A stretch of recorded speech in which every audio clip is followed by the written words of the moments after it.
What is going on, everyone? Matt Savoca here from Awesemo.com, and we are talking NFL best ball. It is officially NFL 2022 best ball season, and I'm here with my buddy Nick Lepri at Notorious Fantasy to talk about specific strategies you can utilize to help take down that $2 million top prize, or maybe that $1 million second prize or season champion prize here. I am Matt Savoca at Draftaholic on Twitter. Nick, how you doing today? Excited to talk this best ball mania?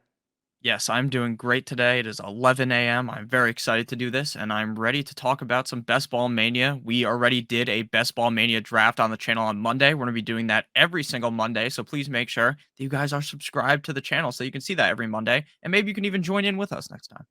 Yeah, that actually is going to be one of the fun parts. We're going to tell people when we're going live, and we're also going to bring in a rotating cast of characters from the Awesemo channel, a different analyst to give you different viewpoints on this NFL season because that really helps you out. Obviously, you're going to have your own rankings, your own cheat sheets, but the way you formulate your own opinions is by getting a collection of others. That's why we have so many great analysts here to help you out all off season long. And we're going to start things off today specifically talking about overview strategy, just general arching strategies, draft and roster construction strategies that you can think of beyond just the player analysis, because everyone wants to know, oh, who's the best player? Who's this year's Cooper Cup? Who's this year's Debo Samuel? I wish it were that easy, Nick. But ultimately, this is about utilizing tried and true strategies and then finding fancy places to deviate here. So I've got a couple of buzzwords I'll give to you. What do you think of when you hear the phrase hyper fragile draft strategy? Oh, hyper fragile draft strategy. I would probably say that that would be anchor running back because I think that if you draft just one running back early, which is what I do most of the time, it could really end up biting you in the ass if those later picks you go at running back end up being a complete swing and a miss. I think if you load up on running back early, again, that's not the strategy that most people go with. That's not the strategy I always go with. But I think that that is a far safer strategy. It's not as fragile. You kind of get those one, two, three, or not just one, just two or three running backs early on that you feel really set in stone with. And then later on, you can just draft another running back or maybe two more running backs. Then you're good to go. You're hammering the wide receivers, the tight ends, the quarterbacks. That's kind of how I like to go. But I think if you do the anchor running back, which could be insanely good if you draft that right guy, right? You draft the one running back that doesn't get injured, that is the Jonathan Taylor. Maybe if Derrick Henry doesn't get hurt last year and rushes for 2,000 yards, then boom, that looked like the perfect strategy. But you say you did that last year and you drafted Christian McCaffrey, then it wasn't the best strategy. That's really well put. And your last point, I think, was the most important here because beyond just the anchor running back strategy where you draft one running back, say in a season long fantasy league, then you pivot to the wide receiver position. When you go hyper fragile and you're talking about an 18 round best ball draft, we're really talking about knocking out that RB1, RB2 position, likely the RB3 position before rounds 4 or 5 are even done here. So it gives you access. People call it the running back dead zone. I like to look at it a little bit more positively. I call it the wide receiver Goldilocks zone, right? You've heard about Goldilocks zone, like with the ozone and extraterrestrial life, all that stuff. I digress. The Goldilocks zone is an area of fantasy drafts where over the last 10 years, wide receiver upside has completely outpaced running back upside. That doesn't mean all running backs fail. It just means if you look at the game logs of all these wide receivers who have been drafted preseason at the wide receiver, say 12 through 40 range, they significantly outpace the running back 12 through 40 in ADP in terms of ceiling performances. And that's what we're looking for here. We're going to have our favorites, but we're probably going to be looking for youth and teams that are going to score touchdowns in that zone. So we're not going to be completely avoiding it. But for me, this wide receiver Goldilocks zone, I want access to it. So why not just start with those running backs up top and then maybe finish out the running back position with 3 or 4 after, say, the 12th round? That is a pretty viable strategy here. And honestly, it's my favorite. It has been plus EV the last 2 seasons. One that hasn't been quite as viable in terms of advance rate, in terms of getting out of your main group into the quarterfinal and semifinal rounds, is the late round quarterback. Are you kind of wary of the late round quarterback, or do you think it's just been a fluke that the premium quarterbacks the last 2 seasons have hit especially high? Yeah, I would say that it's a little bit of both, if I'm being honest with you. I think that a lot of the It's fair. reason why the late quarterback hasn't been working is because maybe we're just choosing the wrong late quarterback, right? People are in on Daniel Jones, these guys that just never end up hitting. Whereas if you were in on Jalen Hurts, I'm not saying Jalen Hurts was like a 15th round pick, but last year Jalen Hurts was very successful. And in a lot of these drafts you're doing is going in the ninth, 10th plus round. And he's kind of still chilling there right now, even though he had that great year in 2021. I do, though, when I am in these drafts, I am looking to get my quarterback early. Now in 2022, I'm looking to target those guys in that range of like Kyler Murray, Lamar Jackson, Tom Brady, those kind of guys that maybe aren't the premier guy at the position, right? They're not Patrick Mahomes, they're not Josh Allen, but they are still not these late round quarterbacks. Going around rounds 4 or 5 is where I typically look to attack the quarterback. It's a little weird, isn't it? If you're coming from season long fantasy, and I know Yeah. people have adjusted their rankings, but really what this is about is the field overall getting much, much sharper. The players who would have been going quarterback 13, 14, who had the upside of going in the top 5 the following season, they're rightfully getting boosted in drafts. We saw it last year with Jalen Hurts. He even rose to a certain point where his ADP started to fall off because people were getting so bullish. It obviously turned out right for the people who bet on him no matter where he went in fantasy drafts. The other thing is we're seeing, if you look at advance rate over and below expectation right now, 4for4.com has been putting some stuff out there, and we have some research coming, a little bit different angle here. But if you look at two top 12 QBs, they actually have an unbelievable advance rate compared to the field. 5.6 and 6.5% looking at 2020 and 2021 in the best ball mania tournaments. But then if you're looking at two mid to late round quarterbacks, it basically cuts that advance rate in half. By the way, three mid or late round quarterbacks, no discernible advantage here. So I'm looking at this as needing premium quarterback performances to really boost you over the top. It's weird. I need fantasy points on my fantasy team, and the quarterback position still holds the most. We're not saying throw away positional value. We are not saying that. But at the same time, we need access to elite weeks. And, we're going to have that available. Usable weeks and elite weeks are great ways to measure the ceiling of a player as you go to draft them. We're going to have that information available to you later this offseason at awesemo.com. Yeah, it's very funny that you mentioned the difference between best ball and redraft fantasy because in your fantasy league, if someone drafts Pat Mahomes in the third league, you're laughing at him like, oh, what a dumbass this guy is. But in reality, in best ball, the philosophy is definitely a little bit different. Absolutely. And speaking of philosophy changes, it is not new if you're coming to any kind of best ball league that stacking is suddenly much more important. Now, there's actually been research saying that stacking should be utilized much more in redraft leagues, but I digress. That is for another video.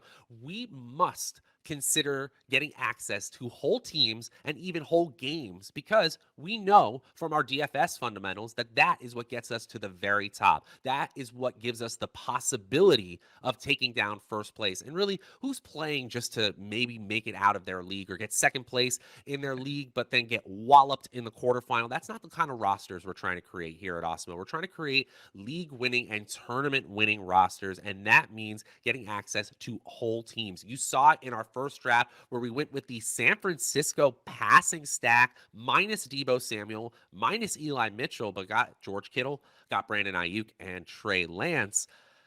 How do you value stacking and draft value?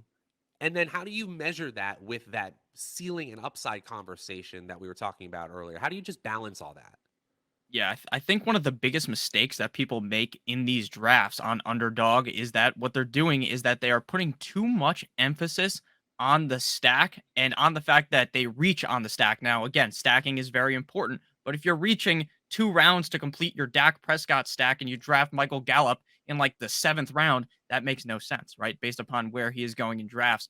And that is a humongous mistake people make because they already drafted Dak. They drafted CeeDee Lamb, and now they feel as though they have to reach on Dalton Schultz. They feel as though they have to reach on Michael Gallup. And I see that in basically every single draft that people are heavily reaching now. It's not always for the Cowboys stack. You can basically give an example for any team where people reach up way too high just to complete the stack. And in my opinion, that's not the best move. I think that that is going to be hurting your roster construction as a whole. But obviously, like you were saying, stacking is important. If you get the correct stack, then your likelihood of winning is going to be significantly higher. And something I have seen a little bit more recently is trying to stack your roster for the final game of the season so that if you get into the finals, you have the one team playing against the other team as your roster. It's kind of a DFS strategy that's now a best ball strategy. Now, right now, where we're sitting here in early May, the schedule hasn't came out yet. So talking about this super in depth with the teams is impossible. But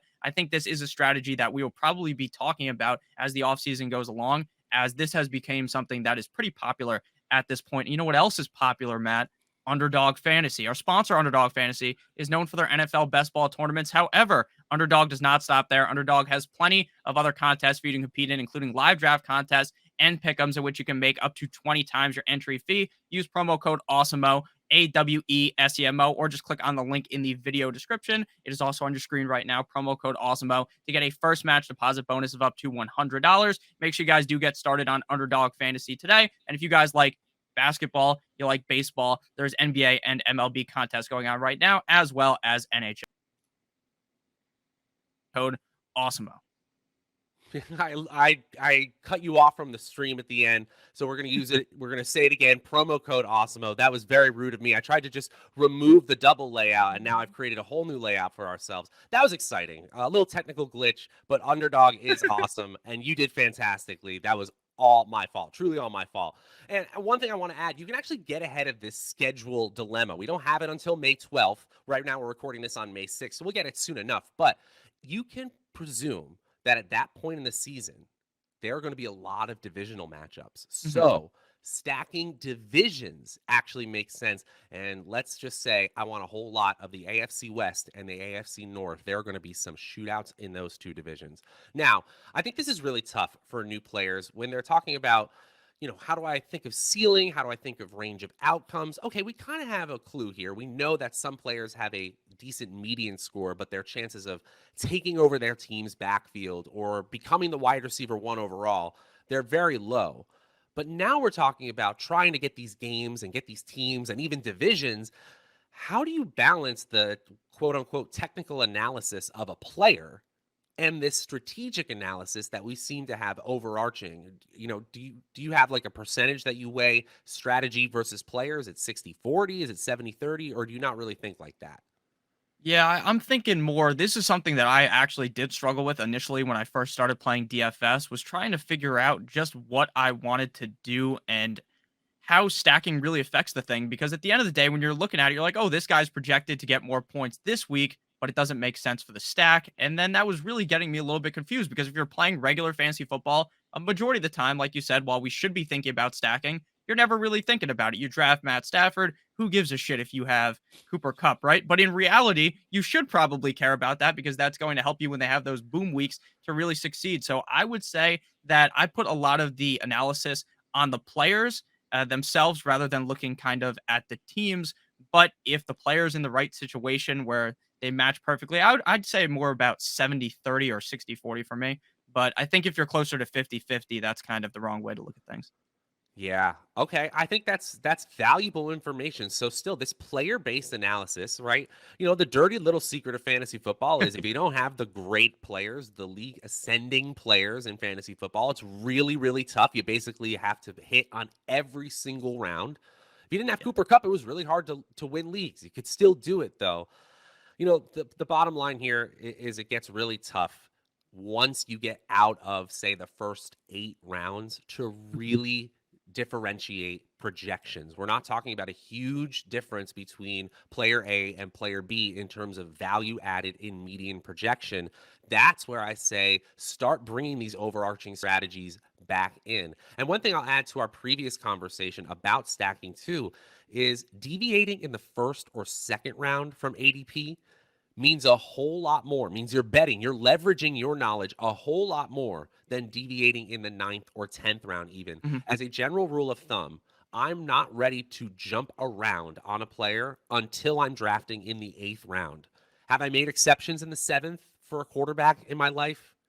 Yes, of course. Of course I have. But in general, that's the way I'm thinking about it. If I have a ninth or 10th round of evaluation on a player and it's suddenly the eighth round, and I absolutely feel like I need them to grab a stack and I'm not sure I'm going to get them, that's not going to kill my draft. It simply isn't. The player based evaluations still matter more anyway at the end of the day. Okay, I think that was a really good way of talking about how we balance teams, players, divisions, schedules.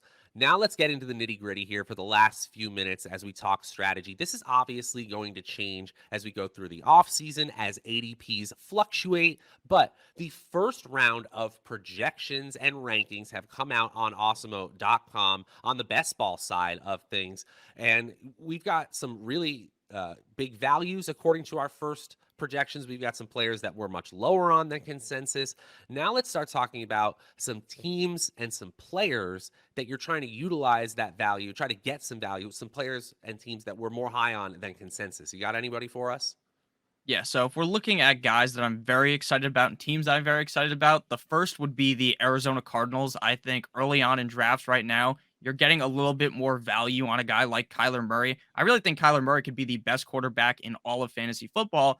And right now, his number one running back on the team, the guy who maybe not 3 years from now will be the bell cow in Arizona, but James Conner is coming off the board right now on Underdog, pick 34.4, running back number 15. That seems very low, in my opinion, for a running back that I could see finishing inside of the top five. So I'm really excited about James Conner and this whole Arizona Cardinals stack as a whole. Where will DeAndre Hopkins land in the land now, right? Who knows where people are going to be picking him? Who knows if you even want to take the risk of drafting a guy that's going to be gone for the first 6 games of the season? But that's something they're going to have to think about if DeAndre Hopkins just falls completely down the draft board, right? If he's going to like round 10, you almost kind of want to take that shot. Now, I made the wrong call on that last year. I was very excited about Michael Thomas. He'll be back week 6. That was wrong. But at the end of the day, that is something that we're going to have to discuss. And then another team that I'm very excited about stacking early on is going to be the Tampa Bay Buccaneers. Chris Godwin is going significantly later than I believe he should. Same thing goes with Mike Evans.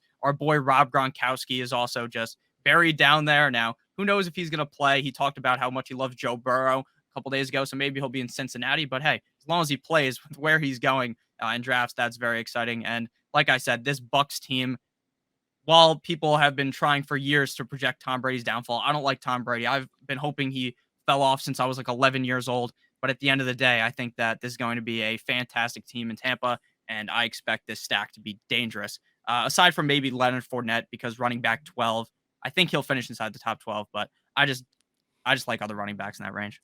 I think that's fair. There are a ton of running backs in that range. He's certainly not in the undraftable zone for me, but I agree. The Buck stack was on my list as well. Evans and Brady, especially Brady, is as good as he's ever been on the field, and I'm done betting against him. If he's decided to come back, then I am gonna be drafting him plenty. I'll put it that way. And as you said, Agreed. Gronk right now is a huge value. We got him in the 17th round of our first Best Ball Mania draft. Obviously, his ADP will skyrocket if we find out he's coming back to the field. And let me tell you, as we were working on projections here on the data and tools team, we were looking at this roster going, who else is catching passes besides Evans, Godwin, who's recovering from a December ACL tear, Gronk, who is certainly at the tail end of his career, regardless of his effectiveness, Cameron Brate, Russell Gage. By the way, Russell Gage is a player you're going to have to get comfortable with going much higher in drafts than you really feel like you want because somebody has Evans and somebody has Godwin and somebody picked up Brady in your draft and they want to finish out that stack with Russell Gage. So players like that, you're like, wait a minute, the projection doesn't make any sense.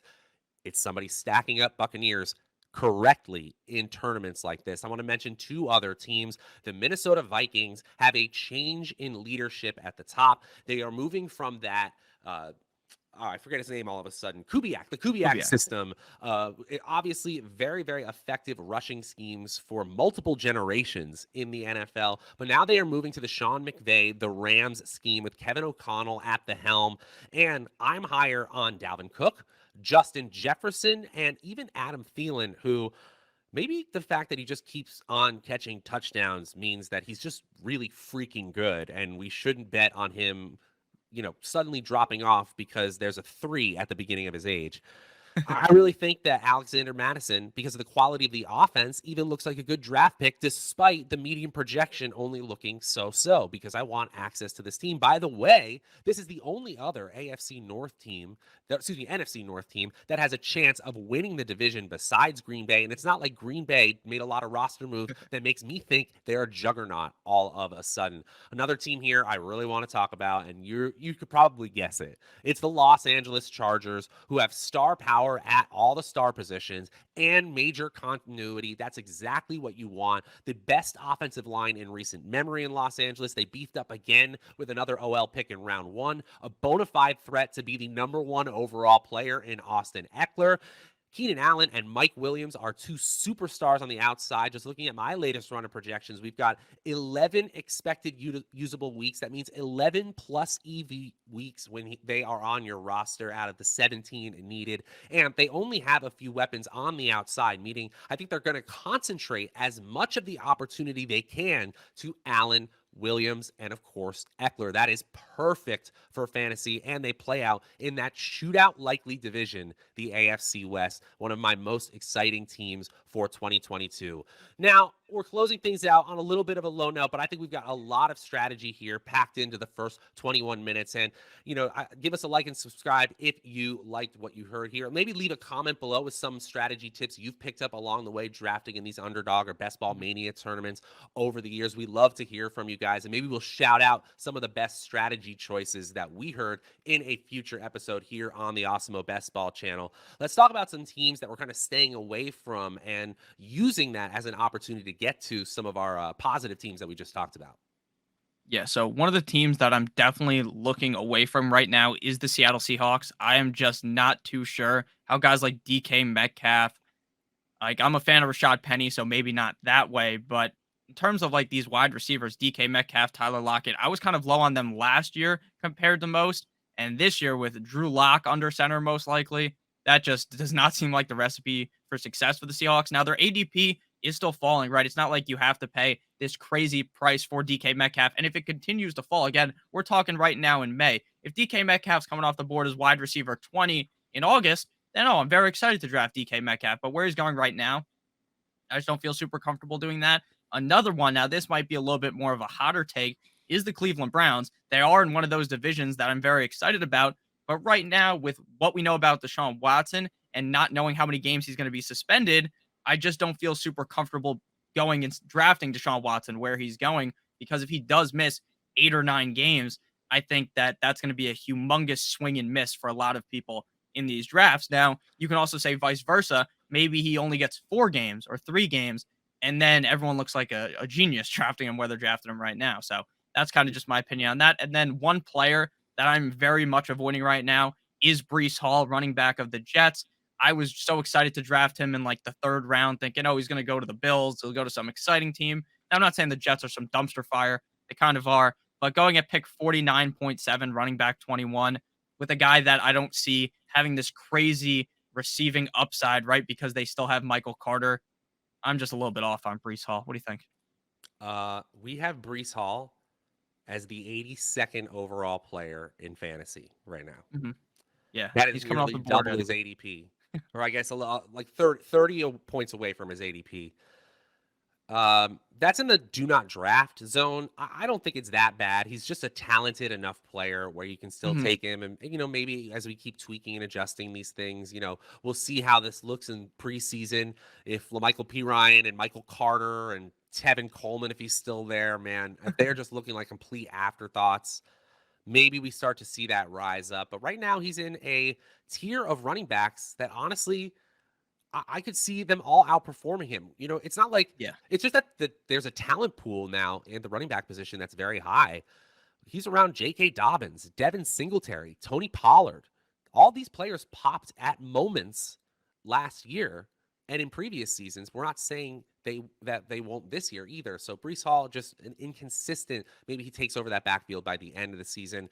As a general rule here, if you can take away one thing here, I'm not really touching teams that aren't going to win a lot of games. in general at all unless it's a bell cow running back. Why? Let's deconstruct it. Teams that win scored more points than their opponents. Teams that scored points scored more touchdowns, which is what you need to win in DFS and in all types of fantasy football like best ball. So I'm kind of staying away from teams that I think are going to be low scoring and really have no shot of keeping pace in shootouts. Chicago besides David Montgomery, Carolina besides Christian McCaffrey, Jacksonville, maybe Jacksonville in general. Travis Etienne, when he falls, I'm fine with that. But that's another team where I just don't see them competing this year, and I don't see any one player. Maybe I'm wrong, rising to the top. I'm willing to be wrong, is what I'll say, and I'll get my premier stacks instead.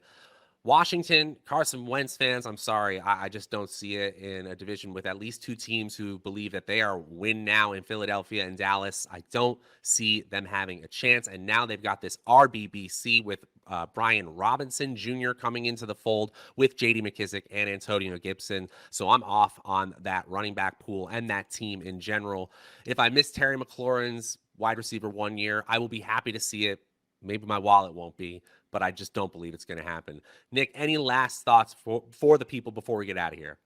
Yeah, I think it's very important that while we say we don't like some of these players, some of these teams, that if you're to draft 150 best ball mania lineups, that you should probably have a Washington stack, right? Mm-hmm. It Well completely said. fading something because you don't like it won't necessarily always work. I was a huge fan of Mike Davis last year. If you drafted Mike Davis in every draft, you probably are begging for money underneath a bridge or something, right? You probably have no money. So doing something, even when you love a player that much, you shouldn't just go all in having this crazy ownership of them because at the end of the day, it's a numbers game. You got to make sure that you diversify your teams and not just go heavy with the guys you like, completely fade the guys you don't like because you could be very wrong on a player and that could be the reason why you end up going from someone who could have won a lot of money to not winning any money at all.